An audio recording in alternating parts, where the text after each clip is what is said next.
धर्म से अगर पूछिए तो मैं न हिंदू हूँ न मुसलमान हूँ, मैं आनंद मार्गी हूँ। मैं भागवत धर्म को मानता हूँ। इसलिए आजन मेरे मन में एक शंका है, जहाँ गीता कहती है धर्मस्य स्थापनार्थाय संभवामि जुगे जुगे, और मुसलमानों से सुनता हूँ तो मोहम्मद इज द लास्ट पैगंबर। मेरा शक है कि परमात्मा अल्लाह की सृष्टि इनफिनाइट वेव्स में चल रहे हैं, तो इनफिनाइट समस्याएं आगे आएंगी। तो हुआ मोहम्मद द लास्ट पैगंबर। अस्सलामु अलैकुम वरहमतुल्लाहि वबरकातुहू। उम्मीद करता हूँ आप सब खैर आफियत से होंगे। दोस्तों, आज की हमारी वीडियो में आप देखेंगे एक भारतीय हिंदू लड़का डॉक्टर जाकिर नाइक से सवाल करता है। गुजारिश है इस सवाल को आप आखिर तक सुनिएगा और इस सवाल का सही जवाब मैं और आप डॉक्टर जाकिर नाइक से सुनेंगे। हमारे चैनल को सब्सक्राइब करना ना भूलिएगा और वीडियो को लाइक शेयर जरूर करिएगा। मेरा नाम राजेंद्र प्रसाद शाह है। मैं अररिया जिला के कुरसाकाटा गांव का रहने वाला हूं, और मैं धर्म से अगर पूछिए तो मैं न हिंदू हूं न मुसलमान हूं, मैं आनंद मार्गी हूं। मैं भागवत धर्म को मानता हूं। इसलिए आजन मेरे मन में एक शंका है, जहां गीता कहती है धर्मस्य स्थापनार्थाय संभवामि जुगे जुगे, और मुसलमानों से सुनता हूं तो मोहम्मद इज द लास्ट पैगंबर। मेरा शक है कि परमात्मा अल्लाह की सृष्टि इनफिनाइट वेव्स में चल रहे हैं, तो इनफिनाइट समस्याएं आगे आएंगी। तो हुआ मोहम्मद द लास्ट पैगंबर। अगर ये सही है तो गीता का यह, कृष्ण का यह घोषणा संभवामि जुगे जुगे क्या गलत है? भाई साहब ने एक अच्छा सवाल पूछा है। उन्होंने हवाले था भगवत गीता का, जिसमें कृष्ण कहते हैं, उन्होंने कहा संस्कृत में तर्जुमा नहीं किया। श्री कृष्ण कहते हैं कि जब भी इस धरती पे जुल्म होगा तो उस वक्त भगवान एक पैगंबर को भेजेंगे, और हर दौर में एक पैगंबर आएगा। संभवान युग योगे, हर युग में आएगा। तो भाई का सवाल है, क्या कृष्ण गलत है? आप मुसलमान क्यों कहते हैं कि मोहम्मद सल्लल्लाहु अलैहि वसल्लम आखिरी पैगंबर है? भाई साहब, सबसे पहले हम कहते हैं मोहम्मद सल्लल्लाहु अलैहि वसल्लम आखिरी पैगंबर है क्योंकि यह कहा गया कुरान मजीद में सूरे आज़ाब में, सूरा नंबर 33 आयत नंबर 40 में कहा गया, मा काना मुहम्मदुन अबा अहदिम मिन रिजालिकुम वलाकिन रसूलुल्लाह व खातिमुन नबीय्यीन व काना अल्लाहु बिकुल्लि शैइन अलीमा। कि मोहम्मद सल्लल्लाहु अलैहि वसल्लम आप लोगों में से किसी के वालिद नहीं हैं, लेकिन खातिमुन नबीय्यीन है, आखिरी नबी है। क्योंकि कुरान मजीद में कहा गया है कि मोहम्मद सल्लल्लाहु अलैहि वसल्लम आखिरी नबी है, हम इस पे यकीन रखते हैं। जहां तक कि आपने कहा श्री कृष्ण, मैं श्री कृष्ण की बात को मानता हूं कि जब भी इस धरती पे गलत काम होंगे उस वक्त खुदा एक पैगंबर को भेजते, और हर दौर में एक पैगंबर भेजेंगे। बिल्कुल गलत नहीं है, आपको समझने में गलती हुई। क्योंकि जब आप पढ़ेंगे भगवत गीता को कहा गया है कि ये वेद का निचोड़ है, it is the nectar of the Veda, Veda का निचोड़ है। और जब आगे आप पढ़ेंगे, लिखा हुआ कल्कि पुराना में लिखा है, कल्कि पुराना चैप्टर नंबर 2 श्लोक नंबर 5, 7, 11, 15 में लिखा है कि एक कल्कि अवतार आएंगे जो कल युग में आएंगे, और कल युग आखिरी युग होगा, और ये कल्कि अवतार लोगों को सही रास्ता दिखाएंगे। और ये कल्कि अवतार के वालिद का नाम है विष्णु यास, मतलब भगवान का नौकर। अरबी में अब्दुल्ला, जो नाम थे मोहम्मद सल्लल्लाहु अलैहि वसल्लम के वालिद का। उनके वालिदा का नाम होगा सुमति। सुमति मतलब अमन, शांति। अरबी में होगा आमिना, जो नाम था मोहम्मद सल्लल्लाहु अलैहि वसल्लम के वालिदा का नाम। वो पैदा होंगे अमन के शहर में, जो है मक्का। वो पैदा होंगे ऐसे खानदान में जो उस शहर के चीफ होंगे। हम जानते हैं मोहम्मद सल्लल्लाहु अलैहि वसल्लम कुरैश खानदान में पैदा हुए। उनके 4 करीब दोस्त होंगे। हम जानते हो 4 खुलफा राशिदीन है, हजरत अबू बकर, हजरत उमर, हजरत उस्मान, हजरत अली रज़ियल्लाहु अन्हु। अल्लाह सुब्हानहू व तआला की रहमत सब पे हो। उनको सबसे पहली वही मिलेंगी एक गार में, एक केव में। हम जानते हैं मोहम्मद सल्लल्लाहु अलैहि वसल्लम को सबसे पहले वही मिली गारे हिला में।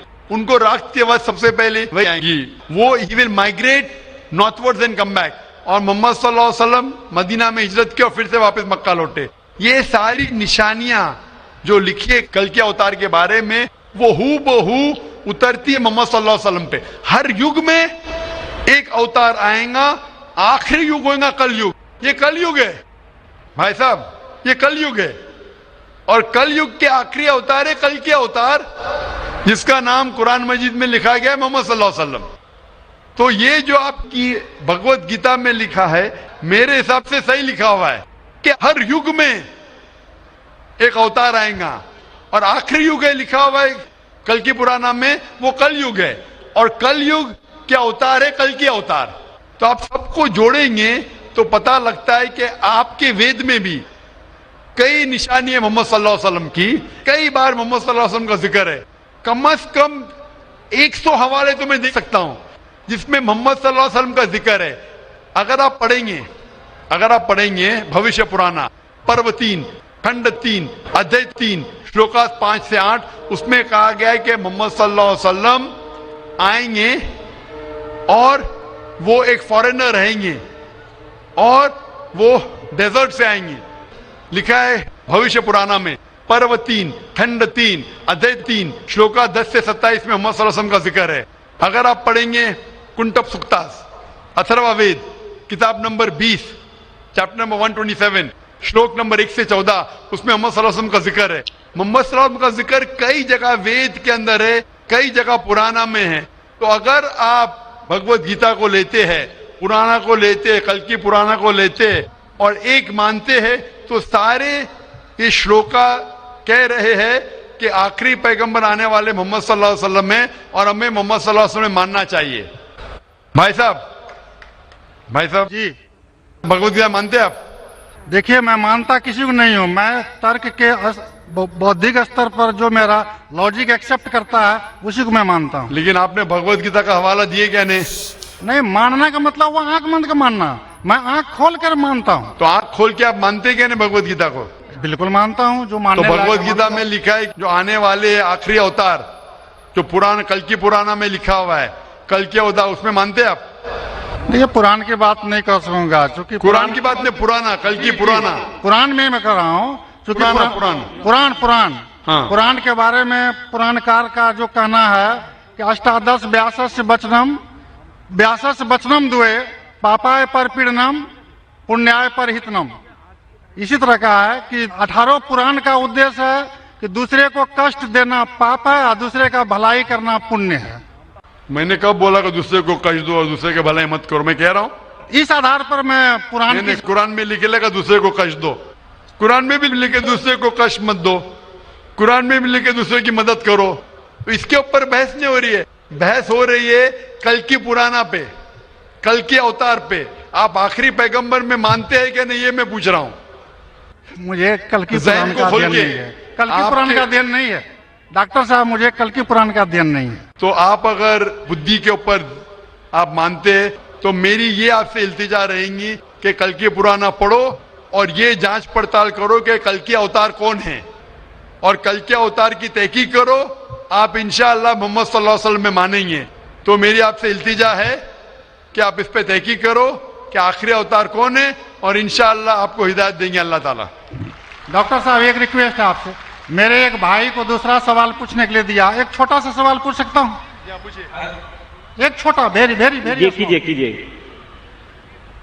मुसलमान लोगों को जब कोई हिंदू मिलता है तो बोलते हैं उसका आदाब, लेकिन किसी मुसलमान को बोलते हैं अस्सलाम वालेकुम। मुझे लगता है कि एक मुसलमान हिंदू और मुसलमान के बीच भेदभाव करता है। कृपया आप स्पष्ट कीजिए इसको। भाई साहब का सवाल है कि अगर कोई मुसलमान हिंदू से मिलता है तो आदाब अर्ज करता है, अगर कोई मुसलमान से मिलता है तो अस्सलाम वालेकुम कहता है, तो हिंदू मुसलमान में भेदभाव क्यों? भाई साहब, हिंदू मुसलमान में भेदभाव तो रहेगा, मैं आपके सवाल का जवाब दूंगा, क्योंकि हिंदू हिंदू है, मुस्लिम मुस्लिम है, लेकिन एक दूसरे का साथ देना चाहिए और एक दूसरे को समझना चाहिए। पहले भाई साहब इसने सवाल किया था, उन्होंने मुझे आदाब कहा, तो मैंने उनसे कहा अस्सलाम वालेकुम, कहा कि नहीं? जी जी जी। कहा ना, हिंदू ने मुझसे क्या कहा, आदाब कहा कि नहीं? मैंने उनसे सलाम कहा कि नहीं? जी मैं गौर किया था। गौर किया, माशाअल्लाह। लेकिन तो गौर किया तो कहा क्यों नहीं कि आपने ऐसा नहीं कहा? वो हिंदू भाई ने मुझे आदाब कहा। डॉक्टर साहब, जी हाँ, you are not only one Musliman. I see lakhs of Musliman, but this quality find only in you. Only in me, माशाअल्लाह। Only in you. भाई साहब कह रहे हैं कि वो खुद मुसलमान को जानते, सिर्फ मुझ में देखा कि मैंने सलाम कहा। जी। इसकी वजह ये है क्योंकि उलमा में इख्तिलाफ है कि आप गैर मुसलमान को सलाम कर सकते हैं क्या नहीं। पहला ये जान ले अस्सलामु अलैकुम की मानी क्या है। अस्सलामु अलैकुम की मानी है कि आप पे सलामती हो। अस्सलामु अलैकुम व रहमतुल्लाहि व बरकातुहू, आप पे सलामत रहे, रहमत रहे और बरकत रहे ना। इसमें इख्तिलाफ है मुसलमानों में, मुसलमान उलमा में, कि आप गैर मुसलमान को सलाम कर सकते हैं क्या नहीं, गैर मुसलमान के सलाम का जवाब दे सकते, इसमें इख्तिलाफ है। क्योंकि एक हदीस है जिसमें अल्लाह के रसूल फरमाते हैं, क्योंकि एक हदीस है जिसके अंदर यहूद लोग मुसलमान को कहते अस्सलाम वालेकुम। अस्सलाम वालेकुम का मानी आप पे मौत हो, साम के मानी मौत, अस्सलाम वालेकुम आप पे मौत हो। तो अल्लाह के रसूल ने फरमाया आपको अलैकुम, उन पे भी। तो ये हदीस है, सही हदीस है। यहूद लोग कहते थे मुसलमान को छेड़ने के लिए अस्सलाम वालेकुम आप पे मौत हो, तो अल्लाह के रसूल ने फरमाया आपको अलैकुम आप पे भी हो। तो इसकी वजह से इख्तिलाफ, और कई हदीसें हैं, मैं ज्यादा बहस में नहीं जाना चाहूंगा, लेकिन यह कहना चाहूंगा कि कुछ उलमा ये भी कहते हैं कि आप अस्सलाम वालेकुम कह सकते, क्योंकि कुरान मजीद की एक आयत है सूरह निसा में, सूरह नंबर 4 आयत नंबर 86 इसमें कहा है, अगर कोई आपको ग्रीट करता है, अगर कोई ग्रीट करता है तो आप और बेहतरीन तरीके से ग्रीट करो। अगर कोई आपको ग्रीट करता है और बेहतरीन तरीके से ग्रीट करो, या कम से कम उतना। तो अगर कोई अस्सलाम वालेकुम कहता है, मुझे कहना चाहिए वालेकुम अस्सलाम व रहमतुल्लाह। अगर कोई कहता है अस्सलाम वालेकुम व रहमतुल्लाह, मुझे कहना चाहिए वालेकुम अस्सलाम व रहमतुल्लाह बरकातुहू, या कम से कम उतना, ये जरूरी है। तो इसीलिए अगर कोई मुसलमान मुझसे आदाब करे तो आदाब से बेहतर क्या है, अस्सलाम वालेकुम। और अल्लाह के रसूल के लिए कहा गया, मोहम्मद सल्लल्लाहु अलैहि वसल्लम के लिए, अल्लाह फरमाते हैं, जो मैंने तकरीर में बयान किया सूरह अंबिया में, सूरह नंबर 21 आयत नंबर 107 में, वमा अरसलना का इल्ला रहमतुल आलमीन, कि हमने मोहम्मद सल्लल्लाहु अलैहि वसल्लम को नहीं भेजा लेकिन रहमत बना के सारे इंसानों के लिए, सारे आलम के लिए। तो जब मोहम्मद सल्लल्लाहु अलैहि वसल्लम सारे इंसानों के लिए रहमत बन सकते, तो क्या मैं अस्सलाम वालेकुम व रहमतुल्लाह नहीं कह सकता हूं? तो इस बुनियाद पे उलमा का इख्तिलाफ है कि अस्सलाम कह सकते हैं, कहने मैं उन उलमा में मानता हूं जो कहते हैं कि आप गैर मुसलमान को सलाम कह सकते और जवाब भी बेहतरीन दे सकते। इसीलिए जब भाई साहब ने कहा अदब, तो मैंने कहा अस्सलाम वालेकुम, मेरे हिसाब से अस्सलाम वालेकुम और बेहतर है, आदाब से बेहतर है अस्सलाम वालेकुम, कि आप पे सलामती हो, रहमत हो और बरकत हो। तो भाई साहब मेरे नजदीक गैर मुसलमान के लिए सलामती चाहना अच्छी चीज है, और इसीलिए मैं आपके लिए सलामत चाहता हूं भाई साहब। भाई साहब ये lot of thanks to you sir. मैं सलामत चाहता हूं, और लेकिन सिर्फ मुंह से नहीं, मैं चाहता हूं अमल से आप सलामती पाओ। इसीलिए मैं कहता हूं कि तहकीक करो कल के अवतार के बारे में, आखिरी पैगंबर के बारे में, मोहम्मद सल्लल्लाहु अलैहि वसल्लम के बारे में, तो आपको सलामती इस दुनिया में रहेंगे और आखिरत में भी इंशाअल्लाह। उम्मीद है आपको वीडियो पसंद आई होगी। मैं हिंदू भाइयों से यही कहूँगा कि अपने धर्म की किताबों का मुताला कीजिए और समझिए, उसके बाद इस्लाम का भी मुताला कीजिए। अल्लाह ताला आपको इस्लाम की तौफीक और हिदायत देंगे, आपकी दुनिया और आखिरत दोनों संवर जाएगी।